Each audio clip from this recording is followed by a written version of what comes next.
यह अमीर सीईओ पहली बार अपने बेटे की देखभाल करने की कोशिश कर रहा था, लेकिन उसके बेटे ने उस पर बिल्कुल भी रहम नहीं किया और उसके हाथ पर दूध थूक दिया। सीईओ जल्दी से टिश्यू लेने गया, लेकिन गलती से मेज पर रखा फार्मूला मिल्क का डिब्बा गिरा बैठा। फर्श पर बिखरे दूध के पाउडर को देखकर वह बेबस होकर आह भरने लगा। हालांकि उसके 1 साल के बेटे को यह सब बहुत मजेदार लगा। वह तुरंत बिस्तर से नीचे उतरा और फार्मूला मिल्क उसके पैंट पर मल दिया। तभी सहायक अंदर आया। सीईओ की यह हालत देखकर वह हंसी नहीं रोक पाया और तुरंत नौकरानियों को सफाई के लिए बुलाने चला गया। कुछ देर बाद सीईओ आखिरकार अपने बेटे को सुलाने में सफल हो गया। उसने और उसके सहायक ने एक साथ राहत की सांस ली। उसी पल उसे एहसास हुआ कि पिछले 1 साल में बच्चे की पालक माँ ने कितनी कठिनाइयां झेली होंगी। दरअसल जब उसका बेटा केवल 1 महीने का था, तब दुश्मनों ने उसका अपहरण कर लिया था और उसे गांव में छोड़ दिया था। संयोग से अपने गांव लौटी एक महिला को वह बच्चा मिल गया। उसे बच्चों से बहुत प्यार था, इसलिए वह तुरंत उसे अपने घर ले गई और कानूनी रूप से उसे गोद ले लिया। इसके बाद उसने पूरे 1 साल तक पूरी लगन से उसकी परवरिश की। जब उसे लगा कि उनकी खुशहाल जिंदगी हमेशा ऐसे ही चलती रहेगी, तभी सीईओ को पता चल गया कि उसका बेटा उसी महिला ने गोद लिया हुआ है। वह तुरंत उसके घर पहुंचा। जैसे ही उसने अपने बेटे को देखा, उसे समझ आ गया कि बच्चे की बहुत अच्छी तरह देखभाल की गई थी। महिला का एहसान चुकाने के लिए उसने उसे बड़ी रकम दी,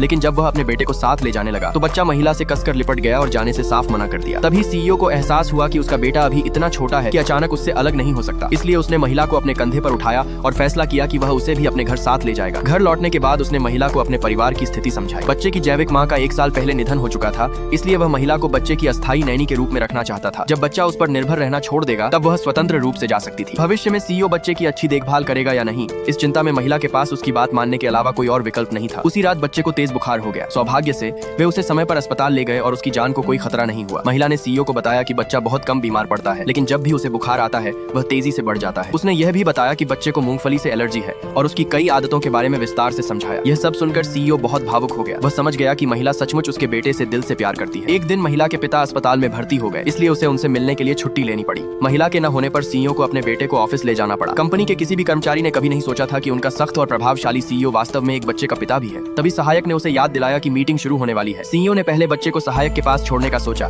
लेकिन बच्चे ने उसकी पैंट पकड़ ली और उससे अलग होने से मना कर दिया। मजबूर होकर सीईओ अपने बेटे को गोद में लेकर मीटिंग रूम में चला गया। मीटिंग के बीच में अचानक बच्चा जोर जोर से रोने लगा। सभी ने उसे शांत करने की कोशिश की, लेकिन कोई भी सफल नहीं हुआ। घबराकर सीईओ ने तुरंत महिला को वीडियो कॉल किया और पूछा कि आखिर समस्या क्या है। महिला ने पूछा कि क्या उसने काफी देर से बच्चे का डायपर नहीं बदला है। तभी सीईओ को अपनी गलती समझ में आई। उसने तुरंत सहायक से नया डायपर मंगवाया और खुद उसे बदलने की तैयारी करने लगा। महिला ने उसे पहले बच्चे को अच्छी तरह साफ करने और फिर नया डायपर पहनाने को कहा। जैसे ही सीईओ ऐसा करने लगा, बच्चे ने जोर से लात मारकर उसके चेहरे पर दे मारी। यह दृश्य देखकर कर्मचारी अपनी हंसी नहीं रोक पाए। उन्होंने कभी नहीं सोचा था कि उनका गंभीर और हमेशा शांत रहने वाला सीईओ एक दिन इतनी मजेदार स्थिति में फंस जाएगा।